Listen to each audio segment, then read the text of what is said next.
ప్రవక్త ముహమ్మద్ సల్లల్లాహు అలైహి వసల్లం చెప్పారు, తల్లి అరికాల కింద స్వర్గం ఉంది. 5 పూట్ల నమాజ్ చేసినా, పూజలు చేసినా, ప్రార్థనలు చేసినా తల్లిదండ్రులను చూడకపోతే వాడికి మోక్షం లేదు. మనం మూత్ర విసర్జన చేస్తే మనల్ని పొడి బట్టల మీద పండేసి తాను తడి బట్టల్లో పండుకుంటుందే. ఎక్కడైనా ఏదైనా వెళ్తే ఆ తల్లి తినకుండా కొంగున ముడేసుకొని నా కొడుకు కోసం చెప్పి తీసుకొచ్చిందే.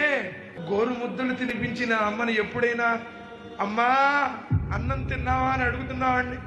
ఈరోజు ఆ తల్లిని భారమైపోయారే, నువ్వు పెద్దోడే, నువ్వు ఈ 3 నెలలు నువ్వు ఉంచుకో, తర్వాత నేను 4 నెలలు, నేను తర్వాత 3 నెలలు, నేను 3వ వాడు మిగతా 3 నెలలు పంచుకుంటున్నాను. ఆ తల్లి కూడా ఈ రోజు ఇచ్చానులే పాలు, రేపు ఇస్తాను లేరు అని చెప్పి ఒక రోజు ఆపి నడితే గొంతు ఎండిపోయి ఎప్పుడో చచ్చిపోయేవాళ్ళం. రోజు యాడిచ్చాను పాలు అని చెప్పేసి.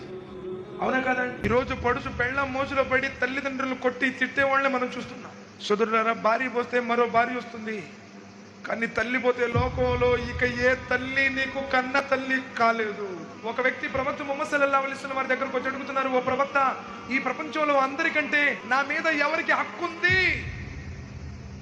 ప్రవక్త గారు చెప్పారు, నీ తల్లికి. ఓ ప్రవక్త, మరి దాని తర్వాత? నీ తల్లికి. ఓ ప్రవక్త, సుమ్మమన్, దాని తర్వాత?